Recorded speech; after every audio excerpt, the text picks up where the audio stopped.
Good morning, good afternoon, whatever it is, wherever you are. It's me again, Jen. Hello. And it is Monday. It is the 9th of November, and we are reading from the Cat Tarot deck, which is a tarot deck that is illustrated and created by Julia Smiley and Megan Lynn Cott. And Cott is with a K and two T's. If you are interested in this deck, I would go check it out. I have found it online in a couple of places, but I got mine gifted to me from my dear friend and podcast co-host, Mary. And she and I work diligently on Casing the Cover, which is a podcast about books and book covers and all of those kinds of things. And as far as I know, tomorrow we will have another new episode.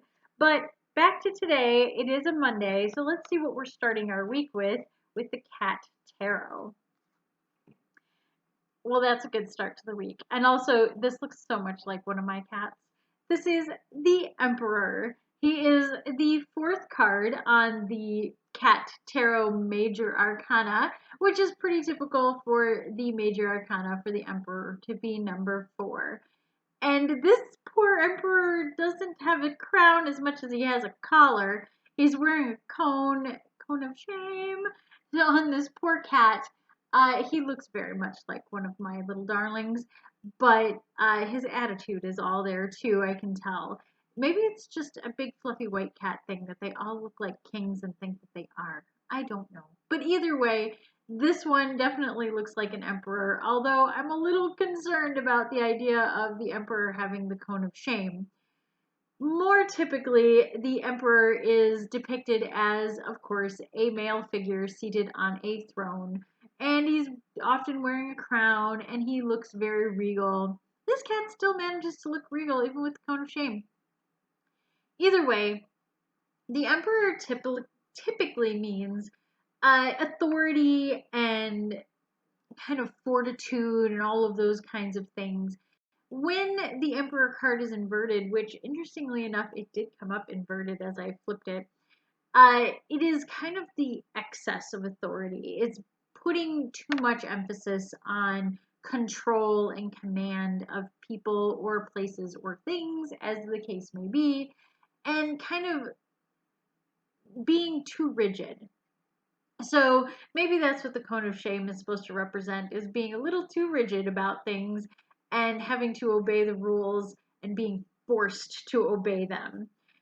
When the emperor comes upright, he is more about having the strength of authority and a firm hand, but not overstepping bounds. So knowing where your strengths are and knowing where the line in the sand is for you, and being able to enforce that without being aggressive, just being assertive and being sure of yourself. Obviously, someone who has reached the position of emperor clearly has a lot of people underneath him willing to do and proceed however he sees fit.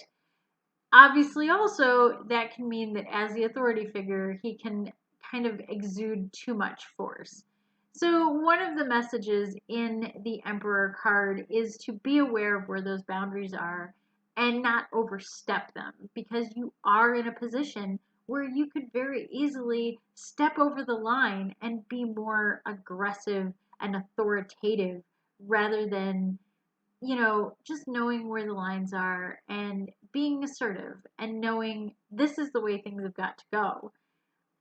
I have seen the Emperor card come up in many different readings where the person really needs to be told that, where the advice is, hey, it's okay to stand up for yourself. It's okay to ask for what you want. And it's totally okay to make those boundaries very clear to others. I know that a lot of times when the Emperor comes up, people focus on the rigidity of it and on well, this is about male energy and masculinity and all that stuff. Yes, a lot of it is. I'm not taking away from that at all.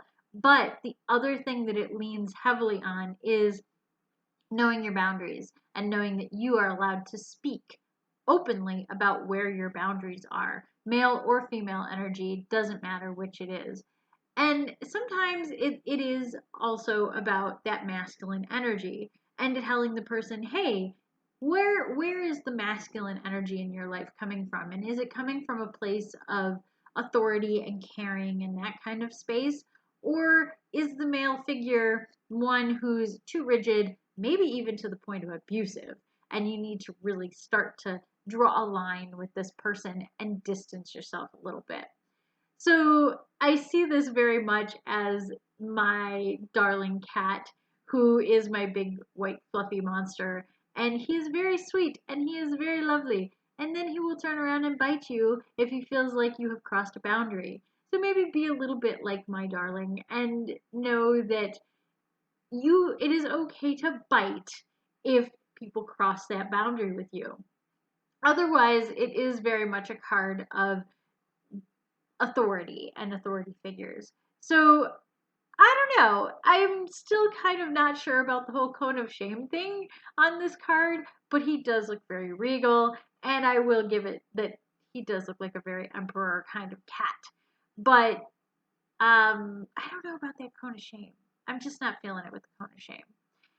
So, if you are looking for a card that is easy to figure out and easy to find the symbols on, this might not be the best Emperor card, but also it is a really pretty cat, so I'll give him that. As always, if you are interested in anything that I am doing on my crazy YouTube channel, please check out the links in the description below. Also, if you want to know more about Mary and I and our podcast, Casing the Cover, I have left the link in the description below for that as well. And please leave comments, messages, whatever. I really love to hear about what people have to say about these cards, and I'm really enjoying the Cat Tarot deck for this November, and I'm super glad that we have now gone into a week's worth of these cards, and they've been really interesting and a lot of fun so far, and they are really pretty. They're not the best for beginning reader, but they're still good cards, and I still dig them. So, as always, until next time, stay safe, stay healthy, stay happy, and I will see you tomorrow.